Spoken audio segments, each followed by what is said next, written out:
BTR बा बर' गोजोन गोरोबथानि जे माने सुक्तिनि दफा बेयो गोख्रैनो मावफुंजानांगौ जिहेतु अमित शाह बिथाङा 2024 बिनि सिगां मोनसे टाइमलाइन मोनसे कमिटमेन्ट होदों आरो बे कमिटमेन्ट मथे बे दफानि गासैबो जिखिनि लिरनाय दङ बे आखरे आखरे मावफुंजानांगोन बे गोजोन गोरोबथानि गासै दफाफोरखौ मावफुंनायनि सायाव आरो एनडिबि रिलेटेड जिखिनि दाबो पेन्डिं जानानै दङ केसनि बाथ्रायानो होन मार्टियार फेमिलिनो एक्सग्रेसिया होनायनि बाथ्रा जेलाव थानाय जोंनि दैदेनगिरिफोरखौ बायजोआव लाबोनायनि बाथ्रा आरो लोगोसे रिक्रुटमेन्ट बर' युथनि बेजों लोगोसे बाउन्डारि एक्सटेनसन आरो गुबुन गुबुन जिखिनि इस्युसफोर दङ बे इस्युसफोरखौ लानानै जोङो गाबोन सावराय बर' फरायसा आफाद आरो एनडिबि प्रग्रेसिभ लोगोसेयैनो एनडिबि आरडि आरो एनडिबि एस आरो इउबिपिअ बे मोनबा आफादनि जिखिनि दैदेनगिरिफोर दङ सा 12 मोनसे डेलिगेसन टीमा गाबोन गोदान दिल्लीयाव 4 बाजियाव नर्थ ब्लकनि मिनिस्ट्रि अफ होम एफेयार्सनि बे अफिसाव बिटिआर सुक्तिनि गासै दफाफोरखौ लानानै नर्थ इस्टनि डिभिजननि मिनिस्ट्रि अफ होम एफेयार्सनि एडिशनेल सेक्रेटारि पियुष गोयल आरो लोगोसे एडभाइजार टु नर्थ इस्ट एके मिश्र बिथाङा इन्टारलकिउटरबो एनएसिएन आरो आल्फानि बिथांजों जोंहा स्पेशल मोनसे टक दङ आरो बे जाहैबाय जे 2020 मायथाइनि 27 जानुवारियाव जे बिटिआर बर' गोजोन गोरोबथा जादोंमोन बे गोजोन गोरोबथानि गासै दफाफोरखौ मावफुंनायनि सायाव आरो एनडिबि रिलेटेड जिखिनि दाबो पेन्डिं जानानै दङ केसनि बाथ्रायानो होन मार्टियार फेमिलिनो एक्सग्रेसिया होनायनि बाथ्रा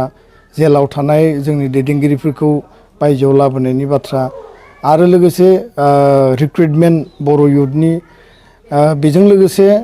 बाउन्डारि एक्सटेनसन आरो गुबुन गुबुन जिखिनि इस्युसफोर दङ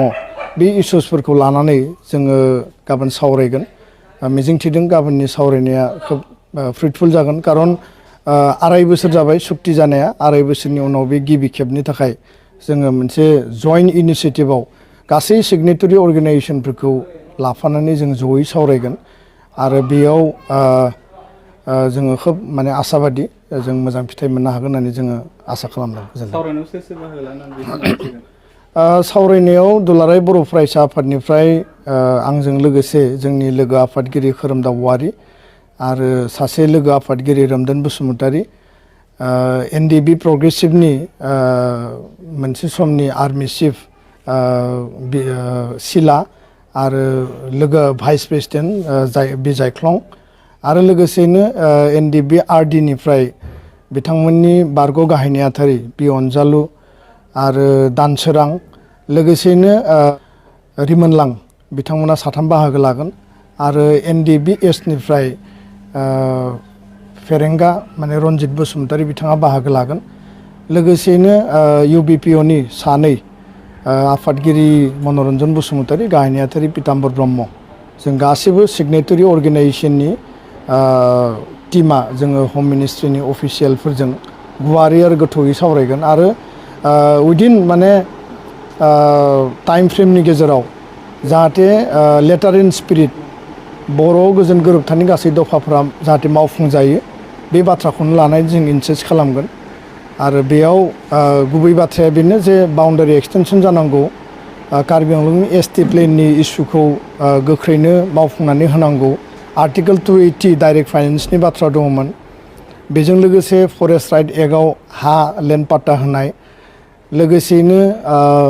बेयाव एनडिबिनि जिखिनि दङ गासै जिखिनि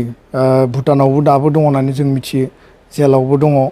आरो बिथांमोननि जिखिनि केसनि बाथ्रा बे गासै जोङो इन डिटेल जोङो रायलायगोन आरो जोङो हपफुल जे मोजां फिथाइ जोङो मोननो हागोन सुक्तिनि दफाखौ मावफुंनायाव मा गुरुत्व होगोन सावरायनायावहाय सुक्ति जाखांनायनि उनाव बयबो मोनसे आसा थायो जे सुक्तिनि दफाफ्रा मावफुंजायोबासो जोङो सुक्तियाव लिरजानाय बा गोलाव सम शहीद आरो संग्रामनि बिनिमयाव मोननाय दफाफोरनि थारैनो बे दफाफोरजों जौगानाय आरो जोंनि अधिकारफ्रा माने बांगोन जिहेतु बिटिआर सुक्तिया बिटिसि सुक्तिखौनो बिथा खालामनानै 6 सिडिउलखौ बिथा खालामनानै मर माने एरिया एक्सटेनसन आरो मर पावार एनहेन्समेन्ट बेयाव क्लियारलि लिरनाय दङ दा बेखायनो बे दफाफोरखौ खम समनि गेजेराव मावफुंनो हायोब्ला जोङो बांसिन गोहो आरो जोंनि एरियाखौ जों बारायनानै जों खुंथायनि गोहोखौ मोनगोन दा बेयाव रायजोफोरनि एक्सपेक्टेशना बेनो जे गोख्रैनो दफाफोरा मावफुंजानांगौ गोबां समाव जोङो सुक्ति जाखांनायनि उनाव नुदों नर्थ इस्टआव बा गुबुन गुबुन जायगायाव जे सुक्तिनि दफाफोरा गोलाव समसिम मावजाया बा मावनायाव बिराद सरकारा लेहेम खालामो दा बे बाथ्राफोरखौ नोजोर होनानै जोंनिफ्राय स्पेसियेलि जोङो सरकारखौ बेखौनो नारसिनदों खावलायदों जोङो दाबि होबाय थादों आरो जों बे गोबां समाव जों लोगो हमनानै सावरायदों जे बिटिआर बा बर' गोजोन गोरोबथानि जे माने सुक्तिनि दफा बेयो गोख्रैनो मावफुंजानांगौ आरो मावफुंजानांगौनि थाखाय सरकारा खोब स्पिडै खामानि मावनांगोन जिहेतु अमित शाह बिथाङा 2024 बिनि सिगां मोनसे टाइमलाइन मोनसे कमिटमेन्ट होदों आरो बे कमिटमेन्ट मथे बे दफानि गासैबो जिखिनि लिरनाय दङ बे आखरे आखरे मावफुंजानांगोन अकल खोथाखौल' बुंबा जानाय नङा बेखौ मावफुंनायाव पलिटिकेलि बांसिन बेखौ माने उइलिंनेसा थानांगोन बा बिथांमोननि पलिटिकेल उइलआ थानांगोन अफिसारफोरा पलिटिकेलि जिखिनि डिसिसन जाया मानो जिखिनि इन्सट्राक्सन कामान्ड थाङा मानो बिथांमोना मावगोन दा अफिसियेल लेभेलाव जिखिनि मावनो गोनां दङ जोङो बेखौ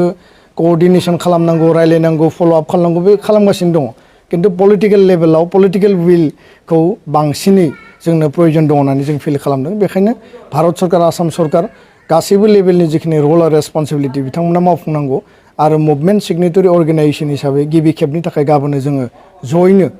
माने एट वान टेबोल जों मोनसे टेबोलावनो जों ज' जिरायगोन आरो बे बांसिन फ्रुइटफुल जागोन होननानै जोंहा आसा दं